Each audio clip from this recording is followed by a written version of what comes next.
I remember the hum of the food oasis truck on the highway, the steady thrum that became a part of my very being. At 24, I was a lead shelf stalker, part of an elite team, or at least that's what we called ourselves, tasked with rolling out the Wave 4 remodel campaign across the Carolinas. My name is Tiffany Hayes, and usually my world was the bright, fluorescent aisles of a grocery store, making order out of chaos, ensuring every can, every box, every bag was in its precise place. I loved the satisfaction of a perfectly organized shelf, the quiet hum of the coolers, the smell of fresh produce. It was a simple life, back home in Coral Cove, Florida, where the sun always kissed your skin and the ocean breeze carried the scent of salt and freedom. But for the past few weeks, Wilmington, North Carolina, had been our temporary home, a blur of early mornings, late nights, and the relentless clatter of shelves being dismantled and rebuilt. Our days were long, physically demanding, filled with lifting, bending, stretching, and the constant mental drain of problem-solving on the fly, figuring out how to fit 1,000 new items into a space designed for 500, all while keeping the store open and customers happy. The exhaustion was real, a deep ache in my bones by the time the sun dipped below the horizon, but there was also a shared sense of accomplishment among our small crew. We were a tightly knit group, 8 strong, a mix of veterans and enthusiastic newer hires, all committed to the mission. We looked out for each other, shared stories and laughs, and understood the unique kind of tired that only comes from tearing down and rebuilding an entire supermarket. Our company, Food Oasis, was pretty good to us, especially regarding our expenses on these road trips. We were reimbursed up to $100 a day for meals and fuel, a generous allowance that covered even a little bit of unwinding after hours. We couldn't just pocket the money if we didn't spend it, but if we did spend it, it came back to us. This policy sparked an interesting tradition within our team.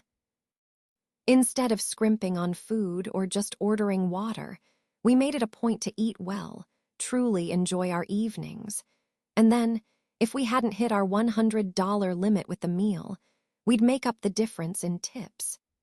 It was our way of passing on the good fortune, a silent agreement to bless the hardworking people who served us.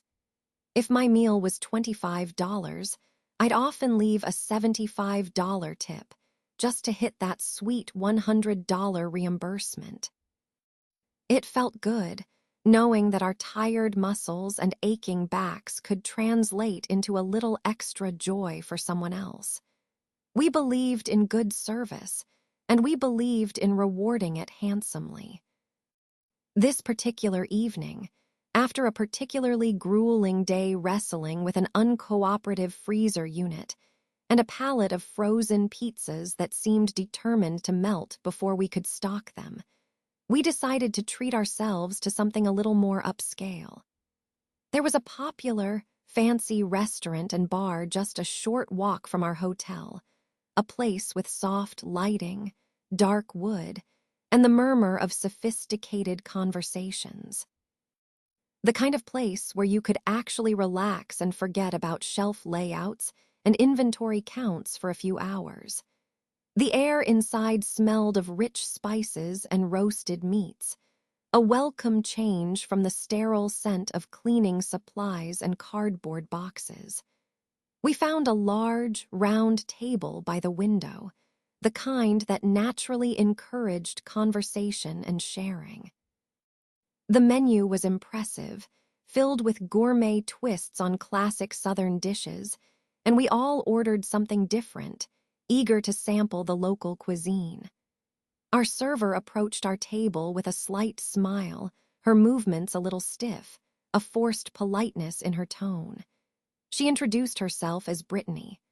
From the start, there was something off about her, a subtle hint of impatience in her eyes, a kind of detached professionalism that bordered on disinterest. She wasn't rude, not outright, but she certainly wasn't warm or welcoming.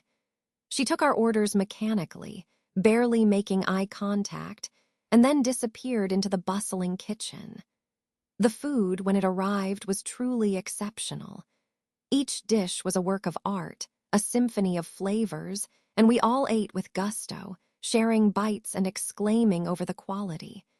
Despite Brittany's lukewarm service, the culinary experience was hitting all the right notes. We were enjoying ourselves, our laughter echoing softly in the elegant dining room. We even joked about how good the food was despite the server, a common enough experience in many restaurants.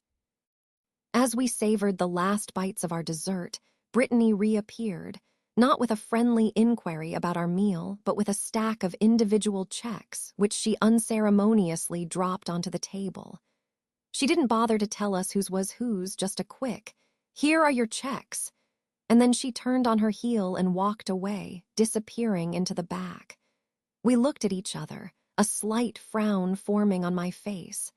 That was abrupt. We took a moment, passing the checks around, matching names to orders, a mild inconvenience but nothing major. But then, as I picked up my receipt, my eyes immediately landed on the tip line. There, boldly written in ink, was an amount. And not just an amount, but a specific, pre-calculated percentage. Below it, highlighted with a bright yellow marker, was a line of fine print from the menu. 15% gratuity is added to parties of 10 or more guests. My jaw clenched. I looked at the other checks. Everyone had the same thing, a handwritten tip amount already included and the highlighted text. There were only 8 of us at the table. 8, not 10. Not 11, not 12, exactly 8. A wave of disbelief, then a slow, simmering anger began to build inside me. This wasn't just a mistake. This felt like a deliberate act of trickery, an attempt to force a tip from us under false pretenses. The principle of it stung more than the actual amount. We, the generous tippers, the ones who went out of our way to ensure servers felt appreciated, were being treated like stingy patrons who needed to be forced into generosity. It felt like a slap in the face, a cynical manipulation of our good intentions. We had a plan, a simple, kind gesture, and this woman was not only trying to circumvent it, but she was doing so with a blatant lie. "Hold on a minute," I said, my voice a little louder than I intended. My teammates looked at me, then at their checks, then back at me, a collective realization dawning on their faces. "Did she just write in her own tip?" one of them asked, incredulous. "And highlight that line about parties of 10 or more," another added, gesturing to the menu. The quiet buzz of the restaurant suddenly felt distant. Our easy camaraderie turned into a collective frown of indignation. "This is not right," I stated, my eyes scanning the room for Brittany. "We had a plan, remember." A big tip for someone who deserved it. One of my teammates, a seasoned veteran named Marcus who usually kept his cool, let out a frustrated sigh. "Well, I guess she's missing out on our plan then, isn't she?" he muttered, shaking his head.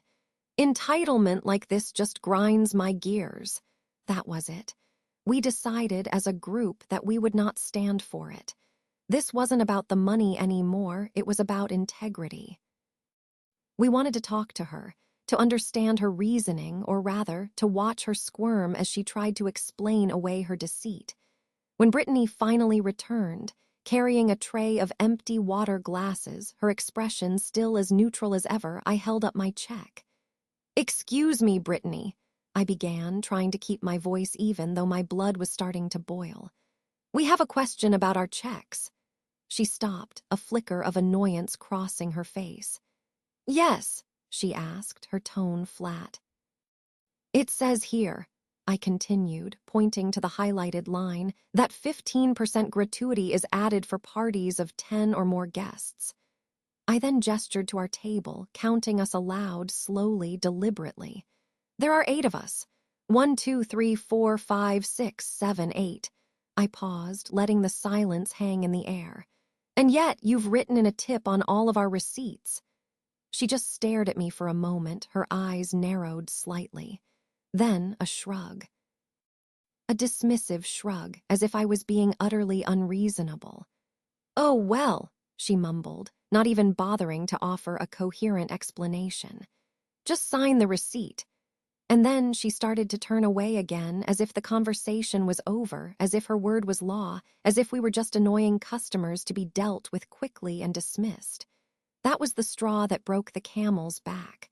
That flippant, "oh, well," the casual disregard for the blatant inconsistency, the sheer audacity of her entitlement. My initial anger sharpened into a cold resolve. I wasn't going to put up with this woman's complete lack of professionalism, her outright dishonesty, and her utter disrespect for us. We were here to enjoy a hard-earned meal, to be good patrons, and she was trying to fleece us. Not on my watch. My teammates watched me, their expressions a mix of anticipation and support. They knew I was about to do something. Without another word, I stood up from the table, pushing my chair back with a soft scrape that seemed to echo in the sudden quiet around us. My gaze never left Brittany's retreating back. My feet moved with purpose, carrying me towards the bar where a neatly dressed man with a kind but serious face was wiping down the counter. He looked up as I approached, his brow slightly furrowed in inquiry. "Excuse me," I said, my voice clear and steady. "Are you the manager?" He nodded, a polite smile touching his lips. "Yes, I am. How can I help you?" I took a deep breath, gathering my thoughts, determined to present the situation calmly and factually. "My name is Tiffany Hayes, and my team and I are having dinner at table 4, I began, gesturing subtly towards our group. "We've had a very strange experience with our server, Brittany, and I felt it was important to bring it to your attention." I explained everything, from the company's generous reimbursement policy and our team's tradition of generous tipping, to Brittany's dismissive service, and finally, to the handwritten tips on our receipts and her absurd explanation about the 10 or more policy when there were clearly only 8 of us. I emphasized the principle of the matter, how it wasn't just about the few dollars, but about the blatant attempt to force a tip and the utter disrespect shown. The manager listened intently, his expression shifting from polite interest to a growing concern. He didn't interrupt, just nodded occasionally, his eyes thoughtful. When I finished, he apologized immediately, his voice sincere. "Ms. Hayes, I am truly sorry to hear this," he said, his gaze serious. "That is absolutely not our policy, and certainly not the kind of service we aim to provide. Thank you for bringing this to my attention. Please, wait here for a moment while I speak with Brittany and get her side of the story." I nodded, watching him as he disappeared into the swinging doors leading to the kitchen.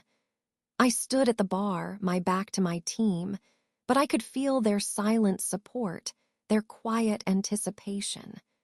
The restaurant continued its gentle hum around me, but my focus was entirely on the back of the house, waiting for what would happen next. A few moments later, the swinging doors burst open with a dramatic flare and Brittany emerged. Her face was flushed, her jaw clenched, and her eyes were blazing with a raw, ugly anger that made me take a tiny step back. She was practically stomping, her movements stiff with rage, and she was already pulling off her apron, crumpling it into a ball in her hand. She marched directly towards the bar, her gaze fixed on something beneath it. She ducked down, rummaging for a moment, and then straightened up, her purse clutched in her hand. She stood just across the bar from me, close enough that I could feel the heat radiating off her furious body. She didn't look at me directly, but I could feel her resentment, a palpable wave of hostility. This was it. This was the moment. The climax of her dismissal, the culmination of her entitlement. My mind raced. She was fired. It was obvious. The manager must have confronted her, and she had either admitted it, or her reaction was so extreme that it left no doubt. A small part of me felt a flicker of triumph, a sense of justice being served. But another, more mischievous part wanted to twist the knife, just a little, to make sure she truly understood the depth of what she had lost. I cleared my throat, making sure my voice would carry clearly over the subtle din of the restaurant. My gaze met hers, holding it steady, refusing to back down. "By the way, Brittany," I said, my voice calm, almost conversational, a stark contrast to her seething fury. "I had planned to leave a $60 tip tonight to max out my daily allowance. Just thought you should know what you missed out on." Her head snapped up, her eyes wide, like a deer caught in headlights. The anger on her face curdled into a stunned, horrified realization. The mention of $60, a number far beyond the paltry few dollars she had tried to force from me, seemed to hit her like a physical blow. Her mouth opened slightly, then closed, her expression a grotesque mask of shock and regret. For a brief, fleeting moment, I saw the exact second the full weight of her terrible decision landed on her. The money, the sheer, unimaginable amount of money she had forfeited, not just from me, but from the entire table, a table full of people who were literally looking for reasons to part with their company's money in generous ways. Her entitlement had cost her a fortune. Her eyes, filled with a sudden, bitter venom, dead-eyed me. Her lips contorted, and she mumbled, barely audible but clear enough for me to hear, a single, ugly word. "Fucking asshole." The slur was spat out with all the venom she could muster, a last desperate gasp of her wounded pride. Then, without another glance, she stomped out of the restaurant, the heavy door slamming shut behind her, the sound reverberating through the dining room like a final, emphatic period. It was over. The immediate confrontation was finished. The manager emerged from the back again, a somber expression on his face. He approached me, still standing by the bar, and his gaze was apologetic. "Ms. Hayes," he began, his voice low, "I truly apologize for that. Brittany will no longer be an issue here." He paused, then continued. "As a token of our sincere apologies and for the inconvenience and disrespect you and your team experienced, your entire group's meal, including all the beverages, will be completely on us tonight." My eyes widened slightly. A full refund? That was unexpected and incredibly generous. It was more than just solving the problem. It was an acknowledgement of the severity of the offense. I thanked him, genuinely appreciative of his handling of the situation. He had turned a negative experience into something that felt like a real win, not just for us, but for the principle of fair play. I returned to our table, sharing the news with my team. A cheer went up, quiet but heartfelt. They were impressed, not just by the refund, but by the fact that I had stood up for us and seen it through. We finished our evening on a high note, the lingering taste of delicious food now coupled with the sweetness of justice. But as we left the restaurant that night, the humid North Carolina air feeling heavy on my skin, Brittany's parting curse still echoed in my ears. "Fucking asshole." It was a raw, unfiltered expression of hatred, and it made me shiver, despite the warmth of the evening. It wasn't just a server getting fired. It felt like I had made an enemy, a personal one, and that thought lingered, a tiny, unsettling knot in my stomach. The manager had said she wouldn't be an issue asterisk here, at the restaurant. But Wilmington was a small city. What if her anger wasn't contained to the four walls of that establishment? What if her resentment, so potent and unrestrained, found another target, me? I tried to dismiss the thought, to tell myself it was just an angry outburst from someone who had clearly messed up her own life. but the feeling persisted. This had been the second day of our 2-week stay in Wilmington. We still had 12 more nights ahead of us. And what a long 12 nights they would turn out to be. The next morning, the initial glow of victory had faded slightly, replaced by a low hum of unease. Brittany's face, contorted in that final, venomous sneer, kept flashing in my mind. Her last words echoed in my ears. "Fucking asshole." It wasn't just a casual insult. It felt loaded, personal. I knew she was mad, obviously, but the sheer intensity of her rage, the raw hatred in her eyes, had unsettled me. My teammates were jovial at breakfast, still congratulating me on getting the manager to act, joking about how Brittany had played herself out of a fortune. But I couldn't shake the feeling that something more might come of it. Call it intuition, or perhaps just the lingering discomfort of having someone hate you so openly. We returned to the same restaurant that evening, a decision made partly out of habit, partly out of a quiet defiance. We had been treated well by the manager, and the food was genuinely good. We weren't going to let one bad egg spoil our enjoyment. The new server, a polite, older gentleman, was a refreshing change, attentive and genuinely kind.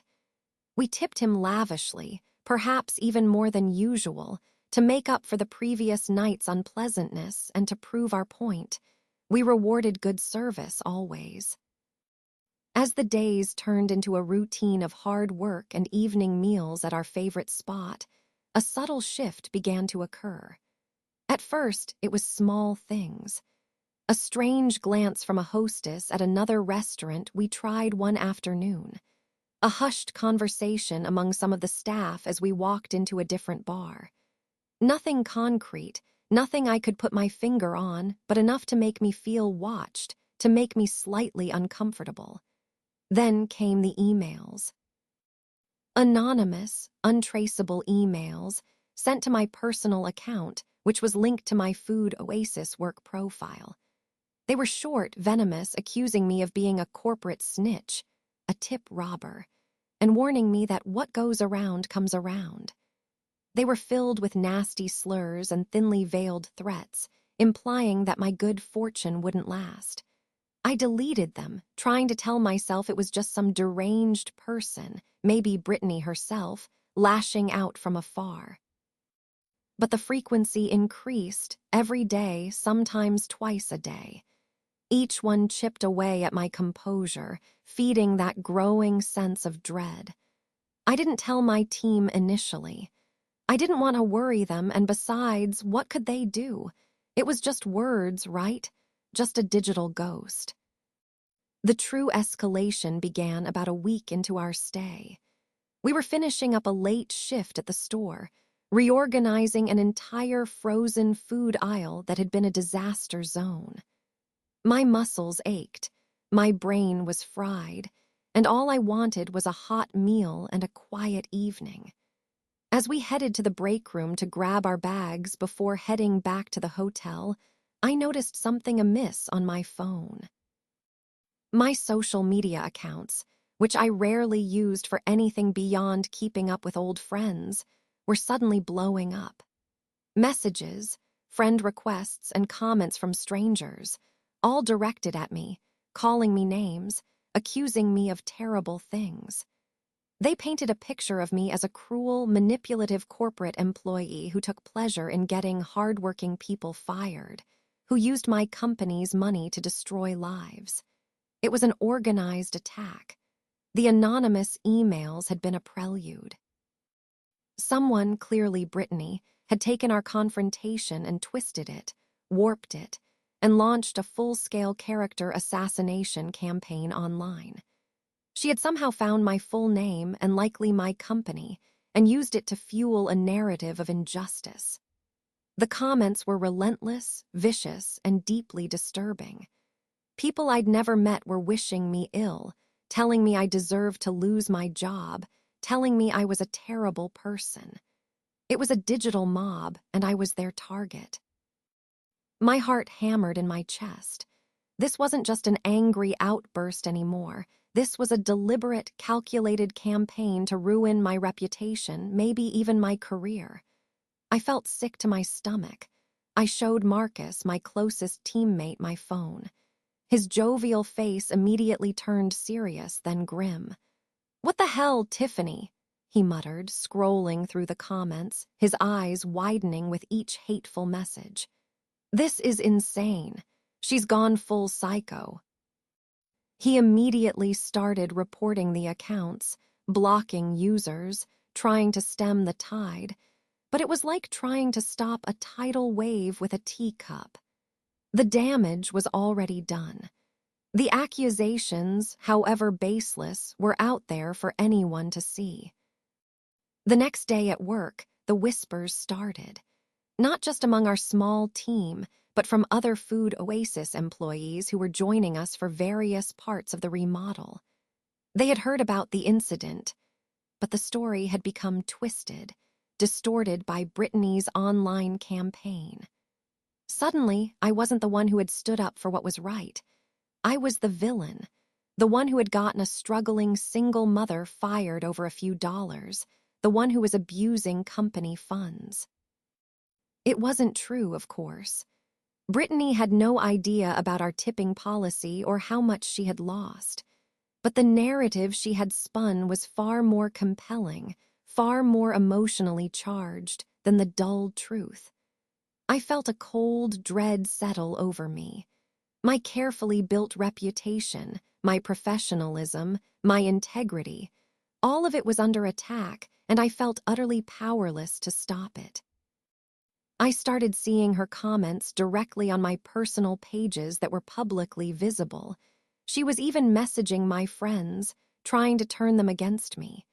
It was a relentless assault, and I felt my world shrinking, becoming suffocated by this online toxicity. My sleep became restless, haunted by the hateful words. I'd wake up in a cold sweat, my heart pounding, the phantom echo of "fucking asshole" ringing in my ears. During the day, I was jumpy, constantly checking my phone, my concentration at work suffering. I felt a knot of anxiety tightening in my stomach every time I opened an email or received a notification. I even started to dread going to our usual restaurant, fearing that Brittany might show up, or that her online venom had poisoned the well there too. It was foolish, I knew, but the fear was real. The constant barrage of negativity, the feeling of being hunted by someone I barely knew, began to wear me down. I started questioning myself. Had I gone too far? Should I have just paid the forced tip and moved on? Was a $60 tip worth this kind of stress, this kind of public humiliation? The thought gnawed at me. My usually unwavering sense of justice began to waver, replaced by a heavy shroud of self-doubt. This was my lowest point. I was losing sleep, losing focus, and feeling increasingly isolated despite being surrounded by my team. The joy of the work, the camaraderie, the satisfaction of a job well done, it all felt tarnished by this toxic cloud that Brittany had conjured. The online attacks started moving beyond general accusations. Specific details about my role at Food Oasis, the fact that I was on a travel team, the very hotel we were staying at, details that only someone with an inside connection or someone who had done significant digging could know, started appearing in the comments and messages. It was chilling. Brittany wasn't just throwing stones from a distance, she was closing in. One evening, after another exhausting day, I got a call. It was my regional manager, the head of the entire Wave 4 campaign. My heart sank. "Tiffany," he said, his voice grave, "I've been getting some very concerning reports. There's a lot of chatter online about you, and some complaints have even made their way to our corporate human resources department." He didn't sound accusatory, but rather concerned, which almost made it worse. He explained that someone had filed a formal complaint, alleging that I was abusing company funds for personal gain and harassing restaurant staff, and that I had manipulated a situation to get a server unjustly fired. The details were specific, twisted versions of the truth that aligned perfectly with Brittany's online narrative. My hands trembled as I listened, the words feeling like a punch to the gut. This wasn't just online harassment anymore. This was hitting my career. My job, which I loved, was now at risk. I explained everything to him, calmly, rationally, from the start. I told him about the team's tipping policy, about Brittany's forced tip, about her dismissive attitude, about the manager's intervention, and even about the online harassment campaign she had launched. I told him about the anonymous emails and the social media mob.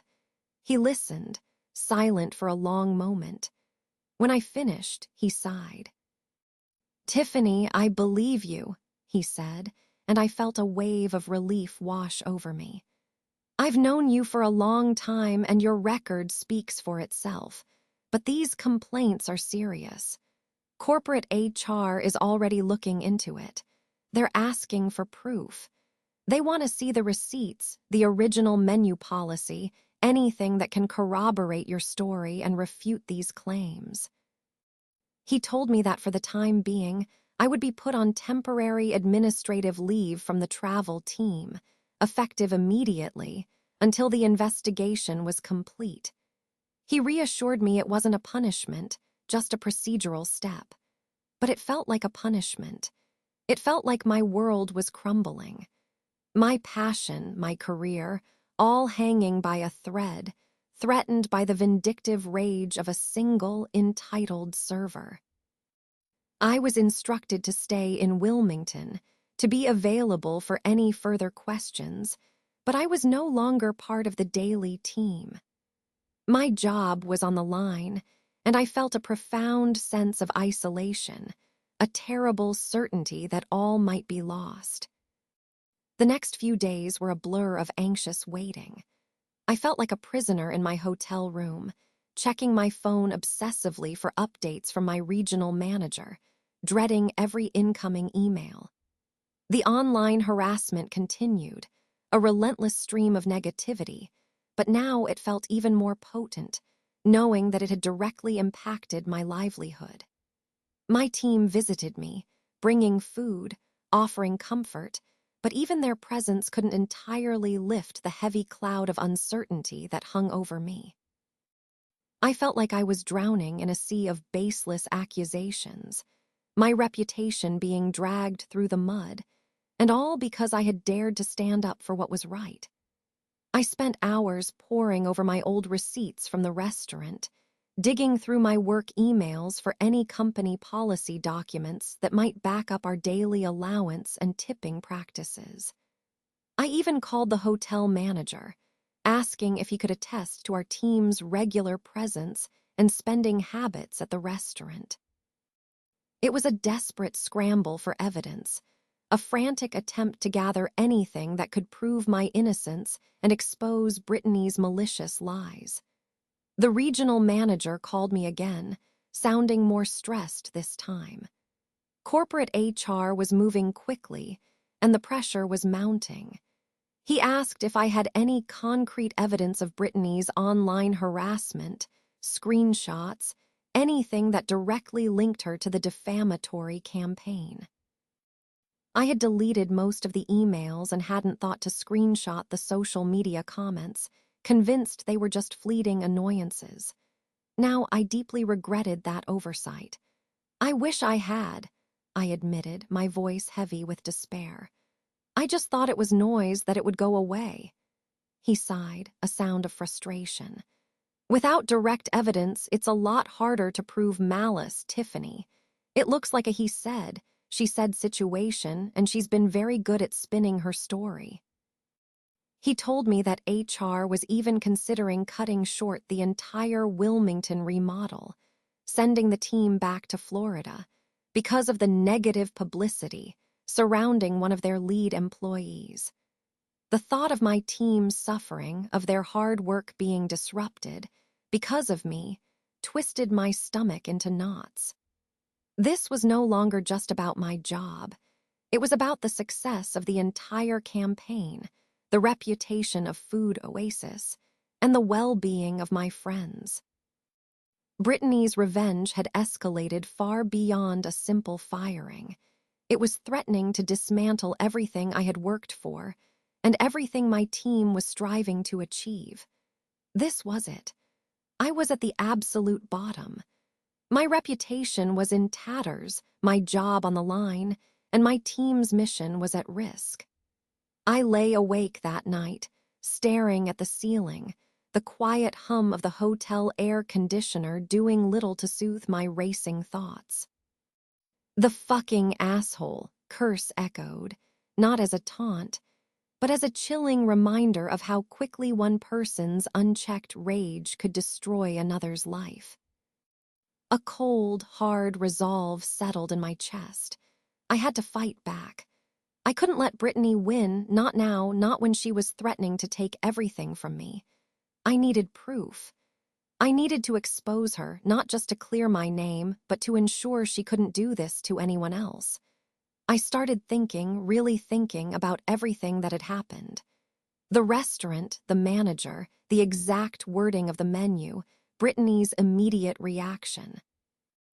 I remembered the manager had refunded our entire group's meal, including alcohol. That was a big deal. A full refund, not just for the tip, but for everything. Why would he do that? It meant he believed me and he knew Brittany was in the wrong. That was a start. I called the manager of the restaurant, his name was Robert, and explained my predicament, detailing the HR investigation and the online harassment. I asked if he would be willing to provide a statement about Brittany's termination and the reason for the refund. He listened patiently. Then, after a moment of consideration, he agreed. What she did was a clear violation of company policy and a personal affront to our customers, he stated, his voice firm. I'll be happy to provide a full statement outlining her immediate dismissal for gross misconduct and attempting to defraud customers. I'll also confirm the full refund given due to the severity of the incident. A small ray of hope pierced through the gloom. This was something concrete. This was official. But I still needed to tie Brittany to the online attacks. This was the trickier part. I started digging, not just deleting, but actively searching.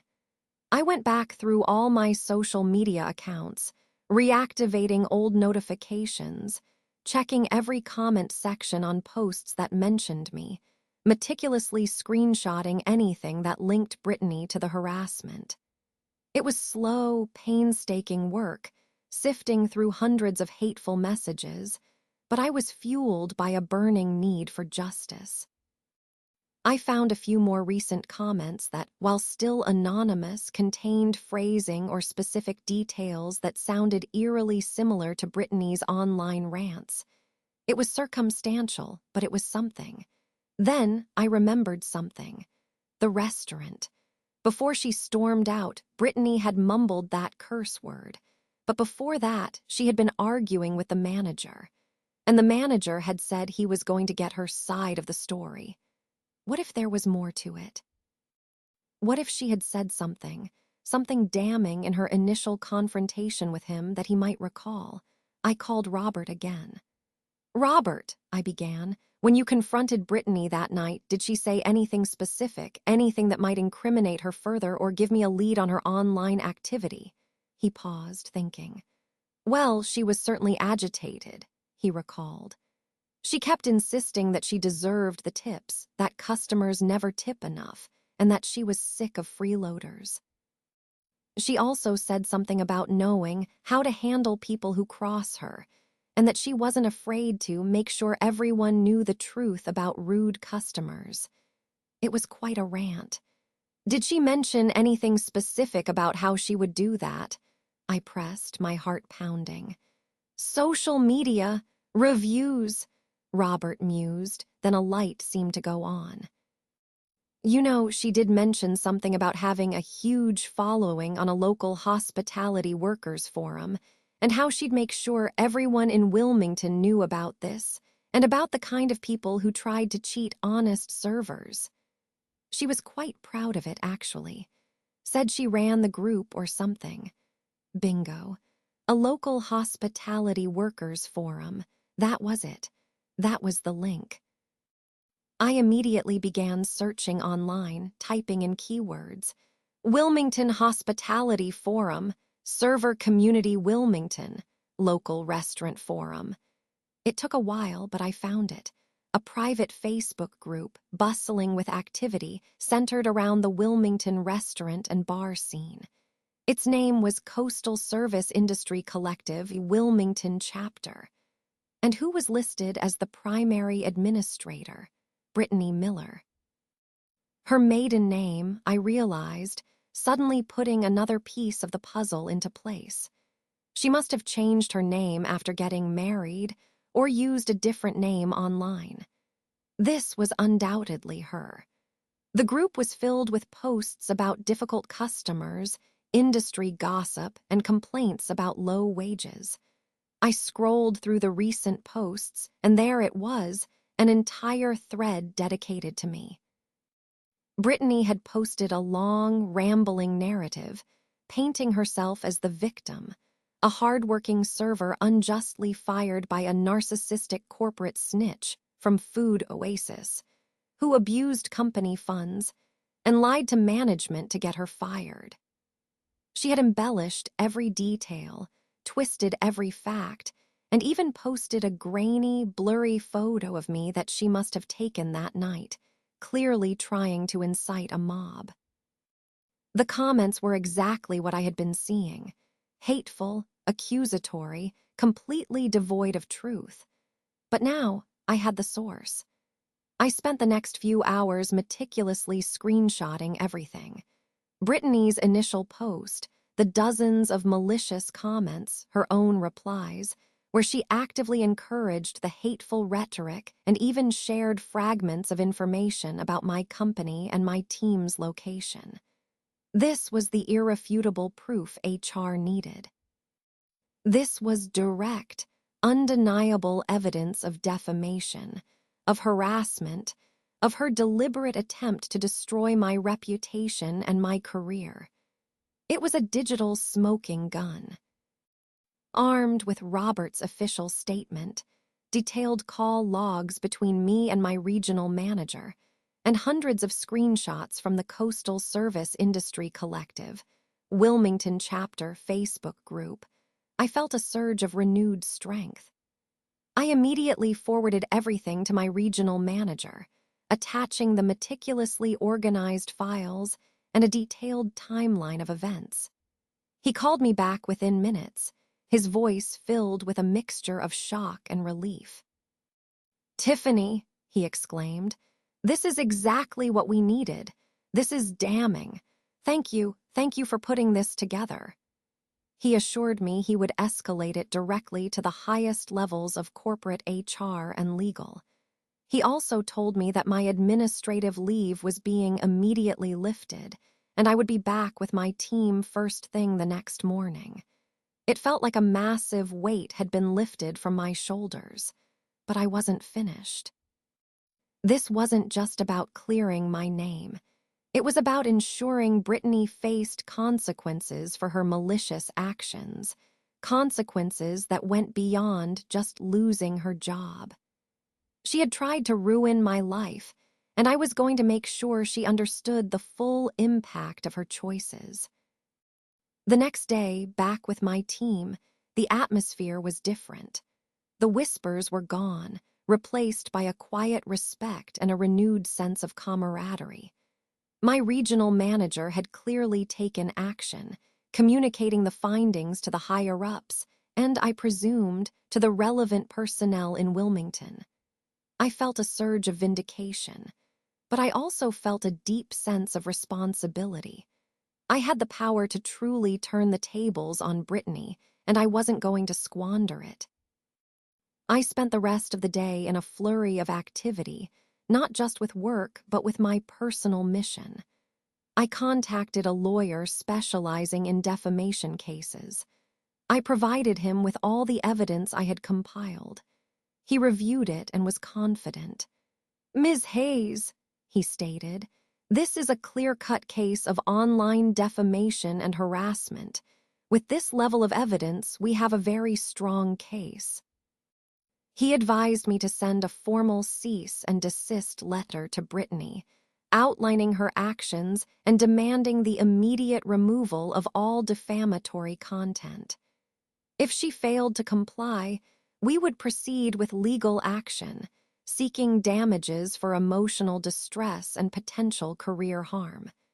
It was a big step, a daunting one, but I knew it was necessary.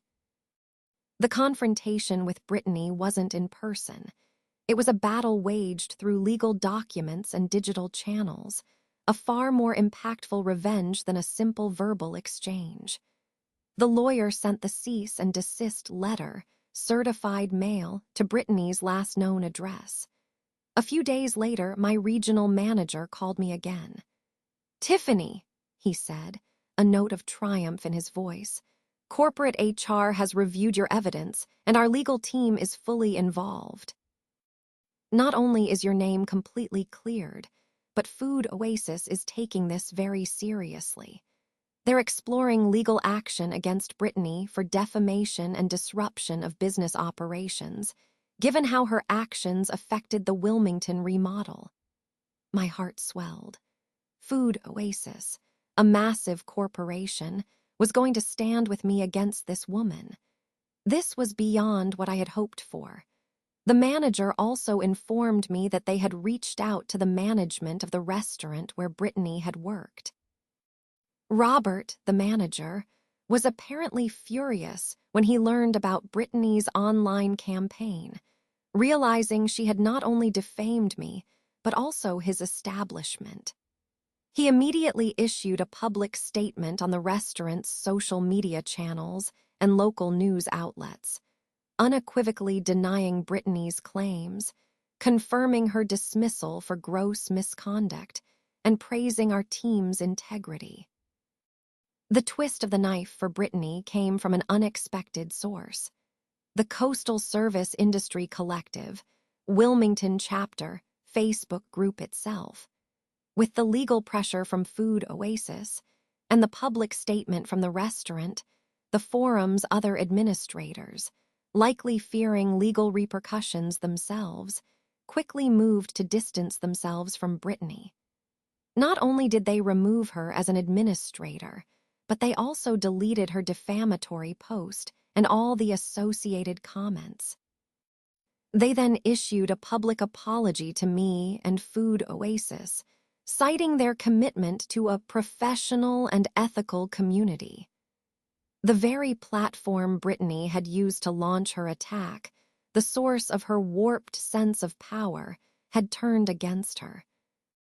Brittany, once a queen of her little online domain, was now publicly disgraced, her lies exposed for all to see within the very community she sought to control.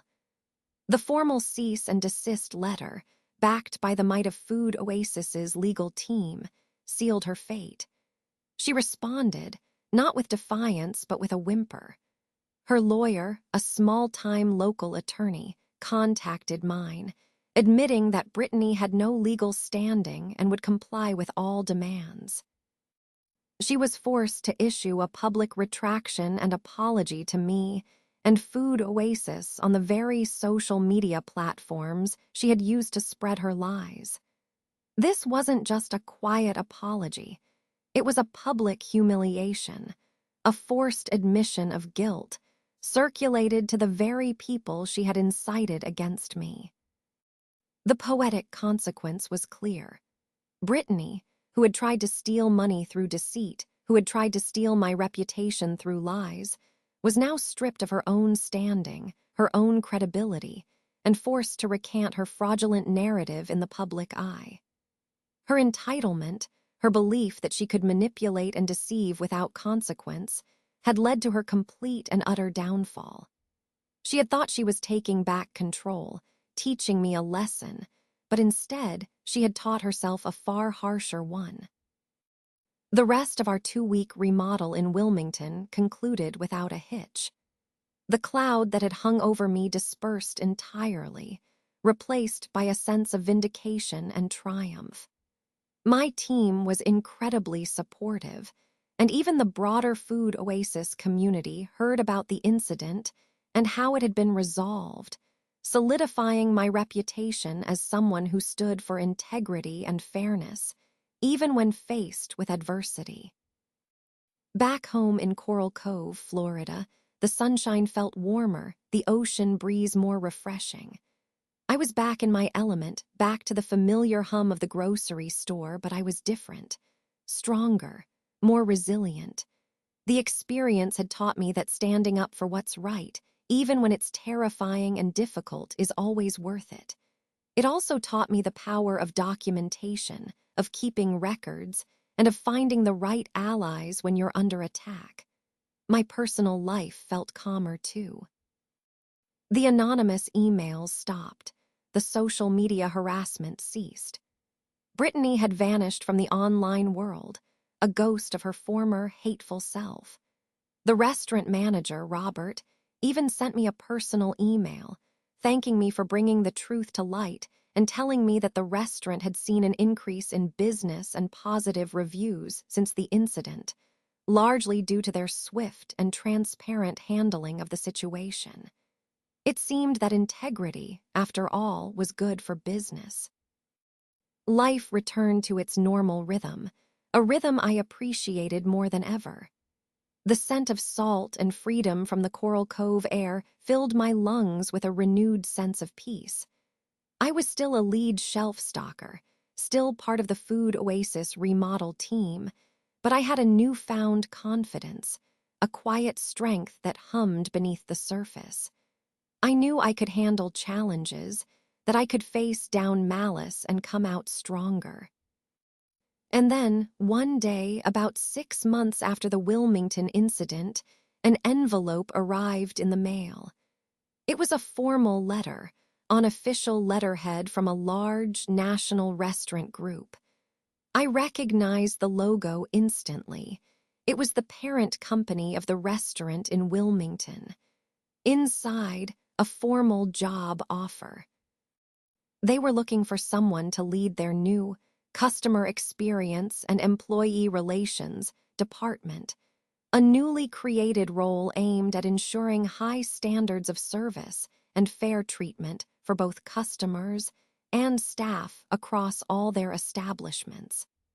The letter explicitly mentioned that my handling of the Wilmington incident had come to their attention through their internal review process and the media coverage. They were incredibly impressed by my integrity, my meticulous approach to problem solving, and my unwavering commitment to fairness. They wanted me to bring that dedication to their company, to help them prevent similar situations and build a culture of respect and accountability. It was a massive promotion, a huge leap from shelf stocking to a corporate position with significant influence. It was an unexpected twist, a direct consequence of a battle I never sought, but one I fought with everything I had. The very act of standing up to one person's entitlement had not only cleared my name and protected my team, but it had opened a door to an entirely new, fulfilling career path, one dedicated to ensuring that no customer and no employee would ever have to suffer under the tyranny of someone like Brittany again. The poetic justice was complete. My forced revenge had led to my unexpected triumph, and Brittany's downfall had inadvertently paved the way for my rise.